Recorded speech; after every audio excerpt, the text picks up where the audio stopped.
जय हिंद। सबको मेरा प्रणाम नमस्कार है। साथियों, 19,838 वैकेंसी बिहार पुलिस में आई है, आप सभी लोगों को पता है। उसकी तैयारी कैसे करना है हम लोग प्रीवियस ईयर क्वेश्चन के माध्यम से समझेंगे कि कितने क्वेश्चन आपके एग्ज़ाम में आया है। अभी तक आपने केवल क्वेश्चन बैंक बनाया होगा, ओरिजिनल क्वेश्चन से रूबरू आप लोग नहीं हुए होंगे। देखिए, ये ओरिजिनल एग्ज़ाम का क्वेश्चन है, आपके जो 2024 में एग्ज़ाम हुआ था उसका क्वेश्चन है, ठीक है। अब सबसे पहले बात आती है कि आपको एग्ज़ाम हॉल में जा करके क्या करना है, उसके बारे में हम लोग सीखेंगे। और क्वेश्चन की प्रकृति कैसे होती है, क्वेश्चन का लेवल क्या होता है, क्वेश्चन किस तरह का पूछा जाता है, कैसे टाइप मैनेज किया जाता है, सारे तथ्यों पे हम लोग जानने का प्रयास करेंगे इस क्वेश्चन के माध्यम से, ठीक है। तो इस वीडियो को आप लोग की तरफ फैलाइए और हो सकता है कि सारे प्रीवियस ईयर के क्वेश्चन हम आपको प्रोवाइड करें, उसके बाद ही हम लोग ये डिसाइड करेंगे कि हम लोग को क्या पढ़ना है, ठीक है। तो अगर आप चैनल पर नए हैं तो इसको सब्सक्राइब कर लीजिए, बेल आइकन दबा दीजिए। आप लोग वीडियो तो देखते हैं लेकिन लाइक नहीं करते हैं, ठीक है। तो सबसे पहले देखिए, आप एग्जाम हॉल में अगर जाइएगा तो यहाँ उत्तरक पत्रक संख्या भरना होता है। क्या भरना होता है? उत्तरक पत्रक संख्या, जो कि यही उत्तर पत्रक संख्या और ये दोनों एक ही होता है, ठीक है। अब यहाँ देखिए, परीक्षा केंद्रीय शिक्षक का मोहर, मतलब यहाँ जो आपका शिक्षक है वो मोहर लगाएगा। यहाँ आपको रोल नंबर भरना है, ठीक है। या परीक्षार्थी का हस्ताक्षर करना है, ठीक है। आगे हम लोग देखते हैं, यहाँ शिक्षक का हस्ताक्षर करना है, यहाँ उनका नाम लिखना है, ठीक है। अब आगे हम लोग देखते हैं, देखिए एक ये कॉलम, इसी तरह का कॉलम आपको आएगा। जो आपको ये कॉलम दिख रहा है ना, इस तरह का कॉलम ही आपके एग्ज़ाम में एक आएगा। हो सकता है दूसरा हो, लेकिन आप लोगों को बुकलेट पे नहीं, सॉरी, आंसर शीट पे यही कॉलम लिखना है और उसके नीचे हस्ताक्षर करना है। या तो आप हिंदी में लिख सकते हैं या इंग्लिश में लिख सकते हैं, ठीक है। अब ये इंस्ट्रक्शन है, आप लोग पढ़ सकते हैं। इस तरह गोला भरना है। सारे तथ्यों पे हम लोग बात करेंगे। देखिए, रोल नंबर भरा है, प्रश्न पुस्तिका नंबर भरा है, एकदम गोला से बाहर, मतलब उसका पेंट नहीं गया है, ठीक है। अब हम लोग बात करते हैं। देखिए आपका ये क्वेश्चन, अब आप पूछिएगा कि ये कब का क्वेश्चन है, तो ये क्वेश्चन है 18 अगस्त 2024। एक ही क्वेश्चन ये मात्र एक बाहर आ पाया था, ठीक है। उसके पहले वाले जो एग्ज़ाम कैंसिल हुआ था वो भी हमारे पास क्वेश्चन है, कहीं कहीं से मिला हुआ है। अभी मत पूछेगा कि आप लोग फर्जी हैं, आप कहिएगा कि फर्जी हैं, आप ये मत कहिएगा कि आप दलाल हैं, ठीक है। हम आपको बताने का पूरी प्रयास कर रहे हैं कि आप के एग्ज़ाम में क्वेश्चन का लेवल कैसा आएगा, ठीक है। अगर अधिक वीडियो लंबा होगा तो हम आधे पार्ट को आज करेंगे और आधे पार्ट को अगले वीडियो में करेंगे, ठीक है। तो सबसे पहले तो आपको नवमी की ढेर सारी शुभकामनाएं एवं बधाई। माता रानी करे आप लोगों का दिन दुना रात चौगुना वृद्धि हो, ठीक है। तो सबसे पहले देखिए, हम लोग पहले क्वेश्चन की ओर देखते हैं। ये क्वेश्चन जो है इंग्लिश और हिंदी दोनों में दिया गया है, ठीक है। अब इंग्लिश और हिंदी, जो इंग्लिश वाले पढ़ने वाले बच्चे हैं, जो हिंदी वाले पढ़ने वाले बच्चे हैं, इस सारे का हम पीडीएफ टेलीग्राम चैनल कॉन्सेप्ट क्रांति, उसका लिंक हम कमेंट बॉक्स में दे देंगे, पिन कर देंगे, उस पर जाके आप लोग डाउनलोड कर लीजिएगा, ठीक है। अब यहाँ हम एक ही सेक्शन पढ़ेंगे, चूँकि हिंदी भाषी हम लोग बिहार के हैं तो हिंदी भाषी लोग बहुत ज़्यादा रहते हैं, ठीक है। तो हिंदी भाषी पढ़ने वाले भी होते हैं, हिंदी भाषी पढ़ाने वाले भी होते हैं, हिंदी भाषी तैयारी करने वाले भी होते हैं, ठीक है। तो सबसे पहले हम लोग पहले क्वेश्चन की ओर चलते हैं। देखिए, 1980 के दशक के प्रारंभ में सर्वोच्च न्यायालय ने न्याय तक पहुंच बढ़ाने के लिए कौन सा तंत्र तैयार किया था? देखिए, और इसको हम बड़ा कर देते हैं अगर आपको दिखाई नहीं देता है तो, ठीक है। अब देखिए, अब इससे बड़ा नहीं हो पा रहा है, ठीक है। तो आप लोग इतने पर ही मैनेज कीजिए। 1980 के दशक के प्रारंभ में सर्वोच्च न्यायालय के ने न्याय तक पहुंच बढ़ाने के लिए कौन सा तंत्र तैयार किया था? ये आपका क्वेश्चन नंबर फर्स्ट है। देखिए, ये क्वेश्चन नंबर आपका फर्स्ट है, ठीक है। तो क्वेश्चन नंबर फर्स्ट, ऊपर इंग्लिश नीचे हिंदी दिया हुआ है, ठीक है। अब देखिए, इसमें आपका आंसर क्या होगा? सार्वजनिक प्रतिनिधित्व याचिका, निजी हित याचिका, जनहित याचिका, सुप्रीम कोर्ट का आदेश, इसमें आपका आंसर क्या होगा? तो इसमें आपका आंसर जो होगा जनहित याचिका। जो आप लोग नाम सुनते हैं कि जनहित याचिका दायर हो गई है, जनहित याचिका मतलब कोई भी दायर कर सकता है। सुप्रीम कोर्ट ने 1980 के दशक में ये अधिकार दिया था, ठीक है। ये तंत्र तैयार किया था, इसका आंसर होगा सी, ठीक है। चलिए, तो दूसरे क्वेश्चन पे हम लोग चलते हैं। किसी भी देश में कानून बनाने का अंतिम अधिकार किसके पास होता है? अब आप लोग ये बताइए मेरे साथी, किसी भी देश में कानून बनाने का अंतिम अधिकार संसद के पास होता है, सर्वोच्च न्यायालय के पास होता है, निर्वाचन आयोग के पास होता है, उपराष्ट्रपति के पास होता है। आप लोग देखे होंगे दो मुद्दे पे, 370 पे कानून कौन बनाया? संसद। ईडब्ल्यूएस का आरक्षण कौन दिया? संसद। जो संसद जो होता है किसी भी देश में, उस अंतिम रूप से किसी भी कानून को बना सकता है। SC ST में जो एक प्रावधान आया था उसको सुप्रीम कोर्ट ने कैंसिल कर दिया था, उसको बढ़ाया किसने? संसद में, तो इसका आंसर होगा ए नंबर संसद। ठीक है, चलिए अगले क्वेश्चन पे हम लोग चलते हैं। 3 नंबर क्वेश्चन देखते हैं। वार्षिक वित्तीय विवरण संसद के दोनों सदनों के समक्ष कौन रखता है? अब देखिए वार्षिक वित्तीय विवरण, वार्षिक वित्तीय विवरण जिसे आप लोग अपने भाषा में बजट कहते हैं, इसका उल्लेख बजट तो नहीं है हमारे संविधान में, वार्षिक वित्तीय विवरण ही है, अनुच्छेद 112। ठीक है, अगर हम सभी ऑप्शन को एक्सप्लेन करने लगेंगे तो बहुत ज़्यादा टाइम लगेगा। हम आपको ओवरव्यू बताने का प्रयास कर रहे हैं कि कैसे कैसे क्वेश्चन आपके एग्जाम में आता है, कहाँ कहाँ की इसकी प्रकृति है। ठीक है, तो सबसे पहले आप लोग क्वेश्चन की प्रकृति समझिए, क्वेश्चन का पैटर्न समझिए, उसके बाद हम लोग एक एक ऑप्शन को भी हल करेंगे। उसके लिए हमें बोर्ड की आवश्यकता होगी और उस बोर्ड के माध्यम से हम आपको बताने का पूरी प्रयास करेंगे। उस हिसाब से हम लोग टॉपिक डिसाइड करेंगे। ठीक है, ये आपका क्लास जो होगा 14 अप्रैल के बाद होगा। 14 अप्रैल तक केवल प्रीवियस चलेगा, तो इस चैनल को आप लोग सब्सक्राइब कर लीजिए। ठीक है, चलिए वार्षिक वित्तीय विवरण संसद के दोनों सदनों के समक्ष कौन रखता है? देखिए एक बात आप समझ लीजिए, प्रधानमंत्री, वित्त मंत्री, स्पीकर, राष्ट्रपति, इन दोनों में आपका कन्फ्यूजन होगा। देखिए प्रधानमंत्री तो होंगे नहीं, स्पीकर तो होगा नहीं। ठीक है, देखिए वार्षिक वित्तीय विवरण तैयार कौन करता है? वार्षिक वित्तीय विवरण वित्त मंत्री तैयार करते हैं। किसके आदेश पे रखा जाता है? तो राष्ट्रपति के आदेश पे। अब देखिए आपका जो बोर्ड है इस आंसर को क्या माना है, लेकिन जहाँ तक पॉलिटी कहती है कि वित्त मंत्री इसको तैयार करता है और राष्ट्रपति के आदेश पे इसको दोनों सदनों के पटल पे रखा जाता है। देखिए ये कोई भी पढ़ सकता है, क्योंकि एक बार आपको याद होगा कि पीयूष गोयल जी ने बजट पढ़ा था। कब? जब अरुण जेटली जी का तबीयत खराब था। ठीक है, तो ये इसका आंसर जो होगा डी होगा, राष्ट्रपति। ठीक है, इसका आंसर क्या होगा भाई? इसका आंसर राष्ट्रपति होगा। ठीक है, अब चलिए अगले क्वेश्चन पे हम लोग चलते हैं। अगला क्वेश्चन 4 नंबर क्वेश्चन, ये 3 था, 4 नंबर इधर है। ठीक है, 4 नंबर क्वेश्चन यहाँ है। 4 नंबर क्वेश्चन देखिए, सर्वोच्च न्यायालय के मौलिक क्षेत्र अधिकार में क्या शामिल है? ठीक है, सर्वोच्च न्यायालय के मौलिक क्षेत्र अधिकार में क्या शामिल है? आपराधिक मामले सर्वोच्च न्यायालय नहीं देखती है। ठीक है, नीचे से आपको जाना होता है। दीवानी मामले नहीं देखती है। संघ और राज्यों के बीच तथा राज्यों और राज्यों के बीच विवादों का निपटारा, मौलिक अधिकार क्षेत्र में ये तीनों मामले नहीं आते हैं। जनहित मामलों पर राष्ट्रपति को सलाह देना, देखिए राष्ट्रपति को जनहित मामलों में आपको अनुच्छेद 143 के तहत क्या होता है कि सलाह राष्ट्रपति ले सकते हैं सुप्रीम कोर्ट से। ठीक है, अब हम लोग अगले क्वेश्चन पे चलते हैं। तो इसका आंसर क्या होगा मेरे भाई? इसका आंसर डी होगा। ठीक है, इसका आंसर डी होगा। अगले क्वेश्चन पे हम लोग चलते हैं। सोवा रिगपा क्या है? सोवा रिगपा क्या है? सोवा रिगपा क्या है? इस क्वेश्चन का आंसर आप लोग बताइए। सोवा रिगपा क्या है? हिमालय का पारंपरिक नृत्य, मेघालय की जनजाति, हिमालय की पारंपरिक दावा पत्ती, अंडमान की जनजाति। ठीक है, तो सोवा रिगपा जो है तिब्बत में चिकित्सा पद्धति को कहा जाता है। चूँकि तिब्बत ऑप्शन में नहीं है, इसलिए इसका आंसर हिमालय की पारंपरिक दावा पद्धति, ऑप्शन नंबर सी। चूँकि तिब्बत भी हिमालय के गोद में ही है। ठीक है, भले उस पर चाइना का अधिकार है। ठीक है, अगले क्वेश्चन पे हम लोग चलते हैं।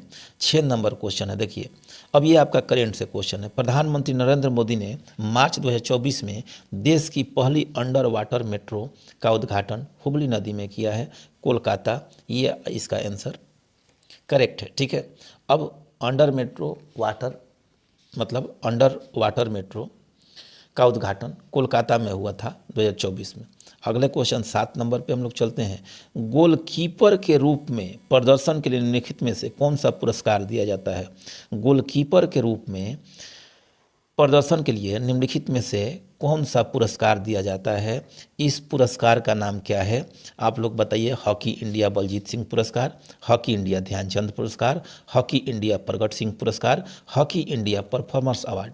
अब आप 6 नंबर, ये 7 नंबर है, 7 नंबर का आंसर बताइए।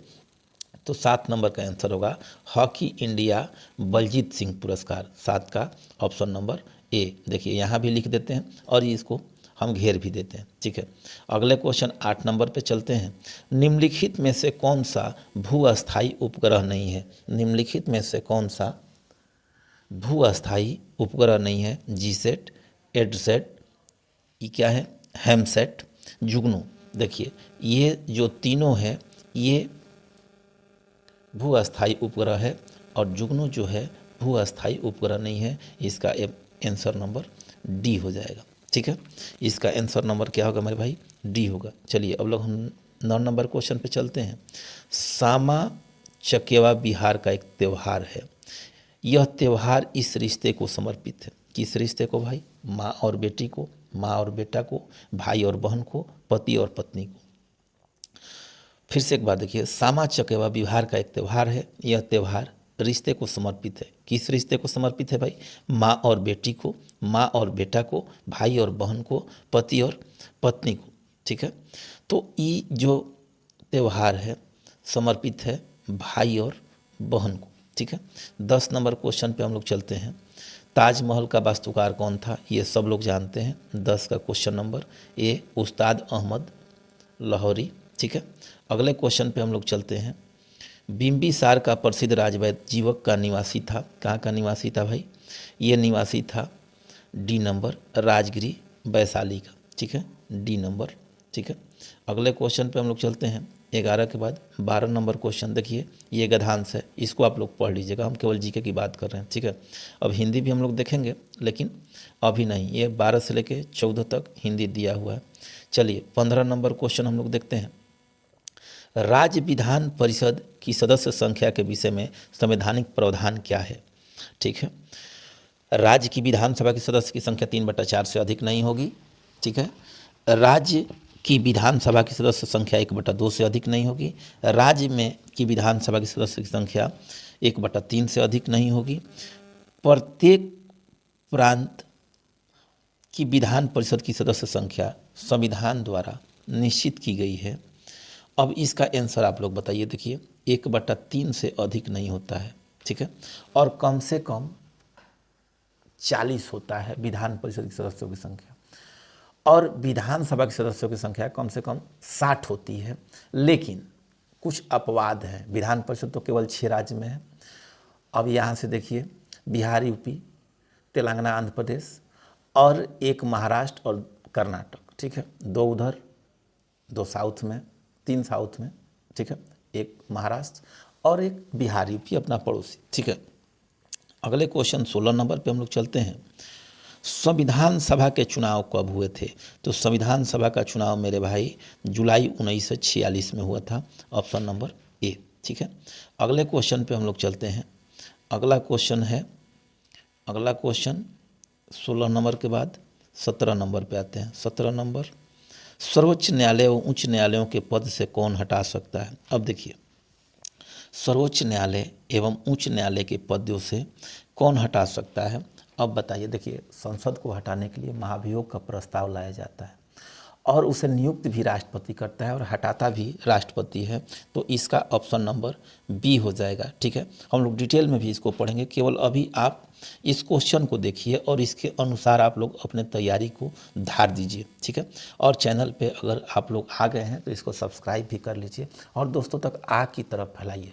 अगर आप लोग 14 अप्रैल तक सब्सक्राइबर 1000 पहुँचाते हैं शेयर करके, तो 14 अप्रैल तक मतलब 13 अप्रैल तक आपको केवल प्रीवियस हम प्रोवाइड करेंगे और 14 अप्रैल से टॉपिक बाय टॉपिक पढ़ाने का पुरजोर कोशिश करेंगे। मतलब अगर आप लोगों का रिस्पांस ठीक ठाक रहता है तो बिहार पुलिस में यकीन मानिए हम 70 से 80 क्वेश्चन यहाँ अपने पढ़ाए हुए नोट से आपको मतलब आपके एग्ज़ाम में आएगा। ये हमारा गारंटी तो नहीं कर सकते हैं, ये हमारी आशा है। ठीक है, हम सारे इस क्वेश्चन को निचोड़ अभी बना रहे हैं कि किस टॉपिक से किस प्रीवियस ईयर में कितना क्वेश्चन कहाँ से आ रहा है। उसके बाद ही हम लोग इसका अवलोकन करके और 14 अप्रैल से बाबा साहब भीमराव अम्बेडकर के जन्मदिन पे हम लोग क्या करेंगे कि उस दिन से टॉपिक वाइज पढ़ना प्रारंभ करेंगे। ठीक है, जिसका मेजर पार्ट होगा उसको पहले पढ़ेंगे, जिसका अंतिम पार्ट होगा उसको लास्ट में पढ़ेंगे। ठीक है, अब अगले क्वेश्चन को हम लोग देखते हैं।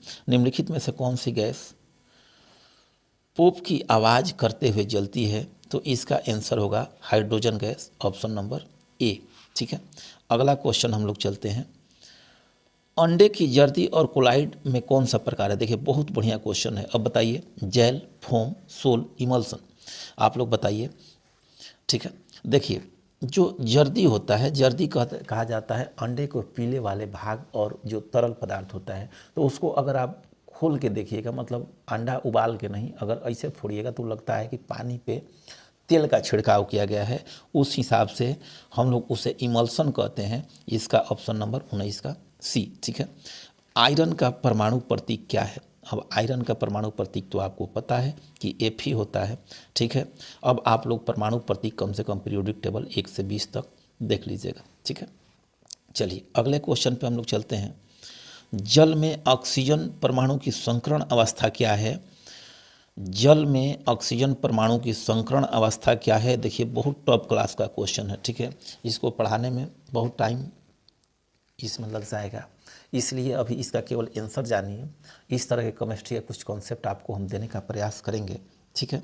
इसका 21 नंबर, जल में ऑक्सीजन परमाणु की संकरण अवस्था क्या है? इस क्वेश्चन का आंसर होगा sp3। चूँकि 109 डिग्री का कोण बनाता है, ये थोड़ा सा कठिनाई प्रदान करेगा अभी के अवस्था में, अभी अगर आपको हम पढ़ाने का प्रयास करेंगे तो, ठीक है। चलिए अगला क्वेश्चन हम लोग देखते हैं। यूरोप के स्केच रिपोर्ताज के लेखक कौन हैं? यूरोप के स्केच रिपोर्ताज के लेखक कौन हैं? राहुल संस्कृत्यान, राजकुमार, निर्मल वर्मा, मोहन राकेश। देखिए इसका आंसर ये भी गलत दिया हुआ है, राजकुमार नहीं होगा, रामकुमार होगा। क्या होगा? रामकुमार। राजकुमार यहाँ दिया हुआ है, रामकुमार होगा, ठीक है। अब देखिए यूरोप के स्केच रिपोर्ताज होता है। अब बात आती है कि हिंदी के में रिपोर्ताज के जनक शिवदान सिंह चौहान को माना जाता है। किसको? अगर यहाँ यूरोप यहाँ दिया हुआ है, अगर यहाँ हिंदी के रिपोर्ताज देता तो उसे हम लोग शिवदान सिंह चौहान के नाम से जानते हैं, ठीक है। अगले क्वेश्चन पे हम लोग चलते हैं। 23 नंबर क्वेश्चन देखिए। 23 नंबर क्वेश्चन आपके हिसाब से दिया हुआ है, ये हिंदी का क्वेश्चन है। छाती पर मूंग दलना। अब छाती पे मूंग दलना का मतलब क्या होता है भाई?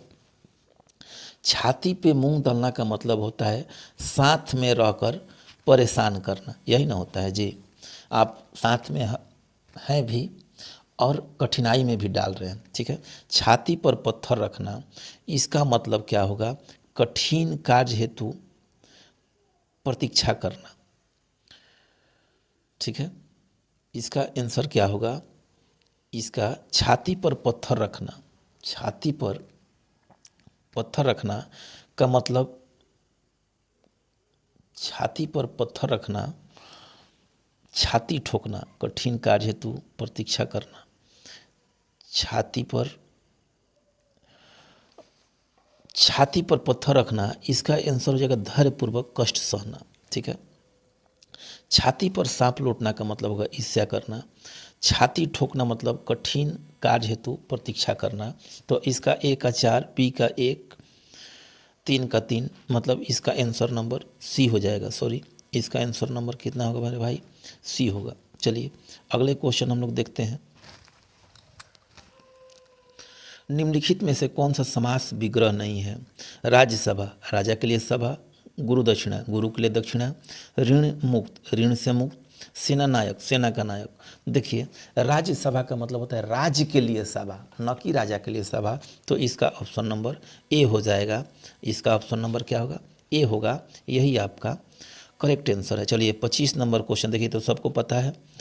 ने कोशिका में स्थित तरल जैविक पदार्थ को जीव द्रव्य का नाम दिया था, ये जेई पुरकिंजे होगा। इसको तो कुछ लेकिन परंतु है नहीं, इसका ऑप्शन नंबर ए हो जाएगा, ठीक है। अगले क्वेश्चन पे हम लोग चलते हैं। अगला क्वेश्चन ये कितना नंबर क्वेश्चन था मेरे भाई? 24। 25 नंबर, 26 नंबर क्वेश्चन पे चलते हैं। 26 नंबर क्वेश्चन है, निम्नलिखित में से कौन सा सरल अस्थायी उत्तक पादप भागों को यांत्रिक शक्ति प्रदान करता है? यांत्रिक शक्ति प्रदान करता है। इसका आंसर आप लोग बताइए। अस्क्लेरनकाइमा, प्रेनकाइमा, क्लेनकाइमा, कोलेनकाइमा। 26 का आंसर आप लोग बताइए। 26 का आंसर होगा अस्क्लेरनकाइमा, ऑप्शन नंबर ए, ठीक है। 27 नंबर हम लोग क्वेश्चन चलते हैं। हरी पत्तियों में भोजन पदार्थ को किस रूप में संग्रहित करती है? इसका आंसर क्या होगा? 27 नंबर का आंसर क्या होगा मेरे भाई? 27 नंबर का स्टार्च या मंड के रूप में, इसका ऑप्शन नंबर क्या होगा? सी होगा। ठीक है, अगले क्वेश्चन 28 नंबर पे हम लोग चलते हैं। देखिए, मई 31 2024 को संयुक्त राष्ट्र अकादमिक प्रभाव के सदस्य के कितने संस्थान हैं? इसका आंसर जो दे ये क्या होता है कि ये पढ़ाई और रिसर्च के सेंटर में संस्थान है। तो संयुक्त राष्ट्र के अंतर्गत कम से कम कितने संस्थान हैं? 1595, 1580, 1650, 1645। इसका लगभग अप्रॉक्स आंसर 1600 होगा। अब 1600 के नज़दीक देखिए कौन है? 1595, ऑप्शन नंबर ए। ठीक है, ये कुछ क्वेश्चन सेट के माध्यम से ही आपको प्रोवाइड हो पाएंगे। कोई भी टीचर नहीं पढ़ाया होगा, कोई भी टीचर नहीं जानता होगा, इसलिए आप लोग अधिक से अधिक सेट प्रैक्टिस पे जोड़ दीजिए, चाहे वो किसी भी पब्लिकेशन का हो। देखिए, सूचना का अधिकार अधिनियम कब पारित होते तो सब लोग जानते हैं 2005 में। इसका आंसर क्या होगा? 2005 में, ऑप्शन नंबर सी। इसमें तो कोई लेकिन परंतु है नहीं। अब संयुक्त राष्ट्र द्वारा निम्न में से किस वर्ष को अंतर्राष्ट्रीय मोटा अनाज वर्ष घोषित किया गया है? ये 2023। इसमें कुछ समझाना आपको है नहीं। ठीक है, अब हम लोग चलते हैं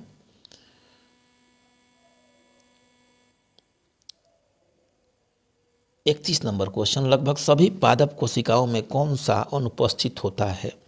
31 नंबर क्वेश्चन हम लोग देखते हैं कि लगभग सभी पादप कोशिकाओं में कौन सा अनुपस्थित होता है? तो पादप कोशिका में कोशिका भित्ति होती है, तारकाय होता है, रसधानियाँ होती है, प्लास्टिड नहीं होता है। प्लास्टिड नहीं होता है, ऑप्शन नंबर सी। ठीक है, अगले क्वेश्चन पे हम लोग चलते हैं। प्लाज्मोडियम में किस प्रकार का जनन होता है? प्लाज्मोडियम में किस प्रकार का जनन होता है, मतलब प्रजनन की क्षमता कैसे होती है?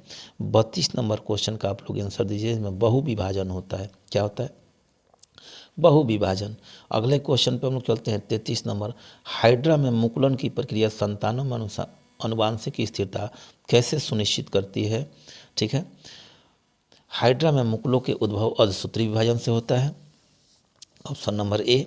ऑप्शन नंबर बी देखिए, हाइड्रा में मुकुलों का उद्भव समसूत्री विभाजन से होता है। एक हाइड्रा के मुकुल दूसरे हाइड्रा के मुकुलों के साथ संयोजन करते हैं।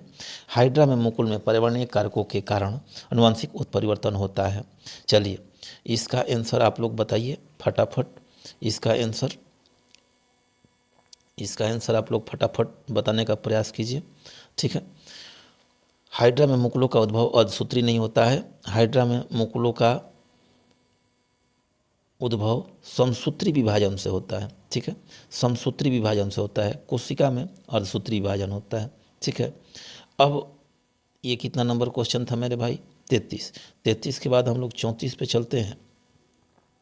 34 कहता है कि कुछ सरीसृपों में लिंग का निर्धारण पूर्ण रूप से पर्यावरण पर निर्भर करता है। या देखा गया कि इनमें लिंग निर्धारण अनुवांशिक कारकों पर निर्भर करता है। नहीं जी, अनुवांशिक कारकों पर निर्भर नहीं करता है। नवजात पर्यावरण के अनुसार अपना लिंग बदल सकते हैं। पर्यावरण के अनुसार कैसे कोई लिंग बदलेगा?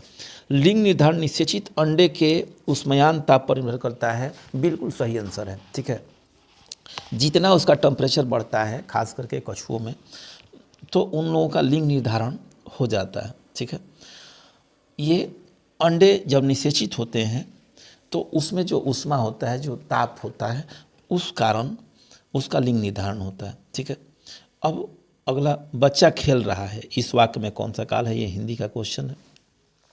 बच्चा खेल रहा है, आपको क्या पता है कि बच्चा खेल रहा है या खेल लिया है या खेल रहा होगा? ठीक है, तो इसको अपूर्ण वर्तमान हम लोग कहते हैं। क्या कहते हैं? इसको हम लोग अपूर्ण वर्तमान कहते हैं, ऑप्शन नंबर सी। ठीक है, स्वागत शब्द में किस उपसर्ग का प्रयोग हुआ है? स्वागत शब्द में सु का हुआ है, सु का हुआ है, स का हुआ है, सौ का हुआ है। देखिए, ये ये सौ तो होगा नहीं, इन दोनों में आप अपना आंसर बजाइए। तो स्वागत सुस्वागत कहते हैं इसे। ठीक है, स्वागत को हम लोग क्या कहते हैं? सुस्वागत, मतलब ये हर सुकार होता है, इसलिए आपका ऑप्शन नंबर कितना होगा मेरे भाई? ए होगा। ठीक है, अगले क्वेश्चन हम लोग चलते हैं। निम्नलिखित में से वाक्यांश में एवं उसके सही एक शब्द की दृष्टि से असंगत विकल्प कौन सा है? बिना सोचे विचारे किया गया विश्वास अंधविश्वास होता है, विश्वास नहीं होता है। ठीक है, अविश्वास नहीं होता है, तो इसका आंसर तो ए हो जाएगा। निम्नलिखित सही में से कौन सा दृष्टि से असंगत बोल रहा है, तो इसका आंसर तो ए हो जाएगा। अंधविश्वास होता है। अब देखिए, गायों को पालने वाला उसे गोपाल ही हम लोग कहते हैं। इसका आंसर पहले जान लीजिए कि ए कहते हैं, ठीक है। गोद लिया गया पुत्र को दत्तक ही कहते हैं। किए गए उपकार को मानने वाला को हम लोग कृतज्ञ कहते हैं। वो कहता है ना कि भाई हम कृतज्ञ हैं, ठीक है। अगले क्वेश्चन पे हम लोग चलते हैं। गुजरात में नवीन काप मृदा को किस नाम से जाना जाता है? देखिए, उसको हम लोग जलोढ़ ही कहते हैं। जलोढ़ तो इसमें ऑप्शन में है नहीं जी, माटा, भाटा, गोड्डू। जलोढ़ को हम लोग भांगर भी कहते हैं, ठीक है, जलोढ़ को। तो इसका ऑप्शन डी मान के चलिए। अब इसको हम गूगल करके देखेंगे कि इसका आंसर वास्तव में क्या है, ठीक है। अगले क्वेश्चन पे हम लोग चलते हैं। 39 नंबर क्वेश्चन हम लोग देखते हैं कि निम्नलिखित में से कौन सी कंपनी ओएनजीसी और इसकी अपतटीय संक्रियाओं को के लिए हेलीकॉप्टर सेवाएं प्रदान करती है? अब ये तो बड़ा टॉप क्लास का क्वेश्चन है जी। निम्न में से कौन सी कंपनी ओएनजीसी और इसकी अपतटीय संक्रियाओं के लिए हेलीकॉप्टर की सेवाएं प्रदान करती है? इस क्वेश्चन का आंसर आप लोग बताइए। ग्लोबल, बेक्ट्रा Helicorp, Heligo charter private limited, Himalayan heli services limited, Pawan Hans helicopter limited, ठीक है। आप इस क्वेश्चन 39 का आंसर बताइए। तो 39 का आंसर होगा पवन हंस हेलीकॉप्टर लिमिटेड। इस क्वेश्चन का ऑप्शन डी नंबर होगा, ठीक है। अगले क्वेश्चन हम लोग चलते हैं। 40 नंबर क्वेश्चन। 2011 की जनगणना के अनुसार भारत के किस राज्य में जनसंख्या घनत्व सबसे अधिक है? इसमें तो कुछ लेकिन परंतु है नहीं, ये बिहार होगा। इसका ऑप्शन नंबर सी, ठीक है। अगले क्वेश्चन, ये 40 था, 40 के बाद 41।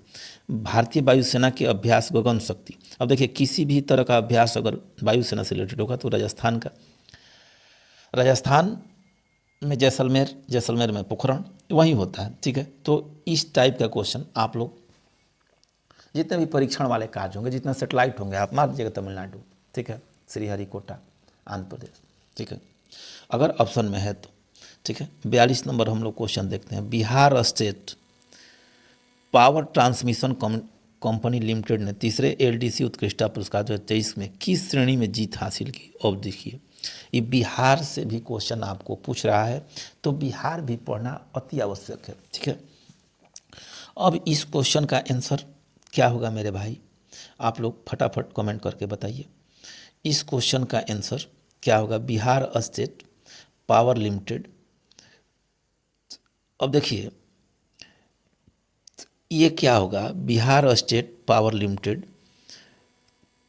Bihar state power transmission company limited में तीसरे एलडीसी। तो इसका answer medium load dispatch centre में इसको जीत हासिल हुई है, ठीक है। इसको पुरस्कार दिया गया 2023 का। 2023 से भी करेंट अफेयर आपके एग्जाम में पूछा है। कितना नंबर क्वेश्चन था? 42 के बाद 43 इधर है। 43 नंबर क्वेश्चन देखते हैं। द नेशनल रिसर्च, अच्छा, लीची पर राष्ट्रीय अनुसंधान केंद्र बिहार के लीची का डाटा तो बिहार में मुजफ्फरपुर को दिया गया है सारा कुछ, ठीक है। डॉल्फिन भागलपुर में है, ठीक है, कभी कभी पटना भी दे देता है। तो इसका आंसर नंबर डी हो जाएगा। इसमें कोई कन्फ्यूजन नहीं होनी चाहिए। शाही लीची का जीआई टैग भी मिला हुआ है। निम्नलिखित में से कौन सा कारक जनसंख्या की गुणवत्ता निर्धारित नहीं करता है? देखिए, साक्षरता दर बिल्कुल करता है, जीवन प्रत्याशा बिल्कुल करता है, मुद्रास्फीति बैंकिंग से संबंधित है, ठीक है। तो इसका आंसर नंबर सी, लोगों द्वारा अर्जित कौशल निर्माण, ये तो करता है, ठीक है। इसमें आपको कोई कन्फ्यूजन नहीं होगी। 45 नंबर हम लोग क्वेश्चन देखते हैं। निम्न में से कौन सा गैर बाजार क्रियाओं का उदाहरण है? निम्न में से कौन सा गैर बाजार क्रियाओं का उदाहरण है? मोहन राम के पास एक गाय है और उसका दूध वो स्वयं पीता है। तो ये गैर बाजार क्रिया तो ऐसा ही हो गया जी। वो गाय से जो दूध निकालता है वही खुद पी जाता है, ठीक है। मोहन एक कृषक है और वह फसल बेचता है, ये बाजार की क्रिया है।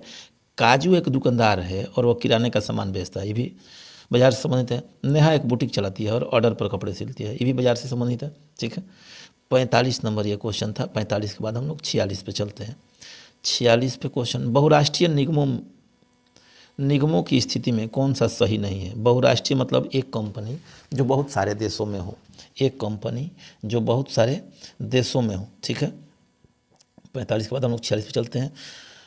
अब 46 पे हम लोग चलते हैं। इसका आंसर आप लोग फटाफट बताइए। देखिए, निर्मित उत्पादों को विश्व स्तर पर बेची, जब बहुत सारे देशों में कंपनी होगी तो विश्व स्तर पर तो बेचेगी।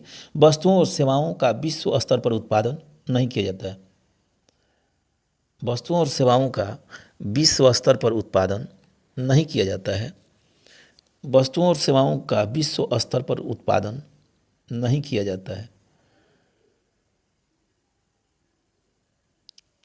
उत्पादन को बढ़ते हुए जटिल तरीकों से संगठित किया जाता है। जटिल तरीका नहीं होगा। वस्तुओं और सेवाओं का विश्व स्तर पर उत्पादन नहीं किया जाता है। विश्व स्तर पर उत्पादन नहीं करेगा तो निर्मित उत्पादों को विश्व स्तर पर बेचा जाता है। बहुराष्ट्रीय निगमों की स्थिति में कौन सा सही नहीं है? उत्पादन को बढ़ते हुए जटिल तरीकों से संगठित नहीं किया जाता है।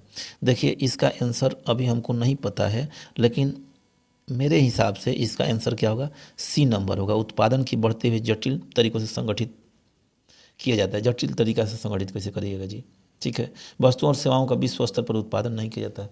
हो सकता है कि बहुराष्ट्रीय कंपनी हो, विश्व स्तर पर उत्पादन न करे, चूँकि डिमांड उसका मतलब सप्लाई बढ़ जाएगा, डिमांड कम हो जाएगा। ठीक है, तो इसका आंसर नंबर सी ए होगा। चूँकि अगर सप्लाई उसका बढ़ेगा तो डिमांड कम हो जाएगा। तो विश्व स्तर की कंपनियां सप्लाई रोकती है, उत्पादन विश्व स्तर पर नहीं करती है। चूँकि क्या करेगी कि अपने माल को दूसरे देशों में चूँकि बेचना है तो उसको उस हिसाब से अपने आप को गुणवत्ता अपने आप को मेंटेन करके रखेगी। तो इसका आंसर सी ही होगा। ठीक है, ऐसे हम गूगल करके देख लेंगे। ठीक है, 46 नंबर क्वेश्चन हम याद है हमें। अब अगला देखिए, honesty is an example of. Honesty अभी इंग्लिश का क्वेश्चन है। देखिए, इंग्लिश आप लोगों को बहुत अधिक नहीं पढ़ना है। ठीक है, इंग्लिश और मैथ के लिए आप लोग तुक्का का प्रयोग कर सकते हैं। मैथ में ऐसा ही भी 3-4 क्वेश्चन सही हो जाएगा आपका, इंग्लिश में भी 1-2 सही हो जाएगा। ऑनेस्टी अब्स्ट्रैक्ट नाउन मतलब भाववाचक संज्ञा का उदाहरण है। ठीक है, अगले क्वेश्चन पे हम लोग चलते हैं। Identify the adjective in the following sentence. All man must die. अब कह रहा है कि इसमें एडजेक्टिव कौन है? जो नाउन की विशेषता बताता है उसे एडजेक्टिव कहते हैं। बहुत सारे लोग मस्ट मार दिए होंगे। ठीक है, लेकिन इसका आंसर क्या होगा? ऑल होगा मेरे भाई, ऑप्शन नंबर सी। ठीक है, अगले क्वेश्चन पे हम लोग चलते हैं। Choose the correct word from the option which is made using prefix. अब प्रीफिक्स और सफिक्स देखिए, अगेंस्ट, अगेंस्ट मतलब होता है अपोज। एबव, एबव मतलब होता है, एबव मतलब क्या होता है? ऊपर, ऊपर मतलब होता है ओवर। तो ये दोनों ऑप्शन तो होगा नहीं। अवेक, वेक मतलब क्या होता है भाई? अवेक, अवेक, अवेक मतलब बढ़ना।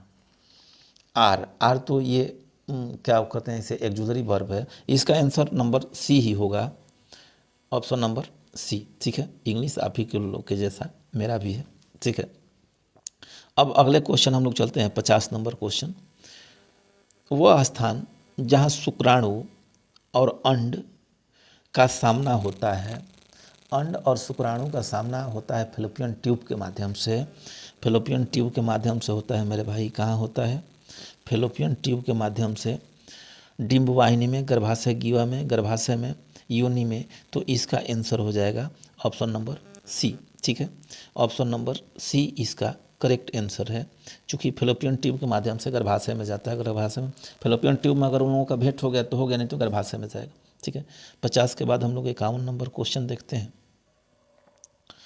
51 नंबर, मानव शरीर का मुख्य समन्वय केंद्र है। मानव शरीर का मुख्य समन्वय केंद्र है फुसफुस, मस्तिष्क, मूत्राशय, हृदय। देखिए, मस्तिष्क ही सारा काम करता है। कौन काम करता है? Option number C. चूँकि आदमी कहता है कि उसका दिमाग खराब है। ठीक है, तो आज हम लोग 51 तक ही रहने देते हैं। ठीक है, 51 के बाद हम लोग अगले वीडियो में, यानी कि आप लोगों को ये वीडियो प्रोवाइड होगा कल 31 तारीख को। उसके बाद अगला वीडियो 1 तारीख को प्रोवाइड होगा, एक निश्चित समय। जो कल जिस निश्चित समय पे आएगा उसी निश्चित समय पे परसों भी वीडियो आएगा। ठीक है, और आप लोग चैनल पे को सब्सक्राइब कर लीजिए। अगर आप लोगों को अच्छा लगा हो तो कमेंट बॉक्स में बताइएगा।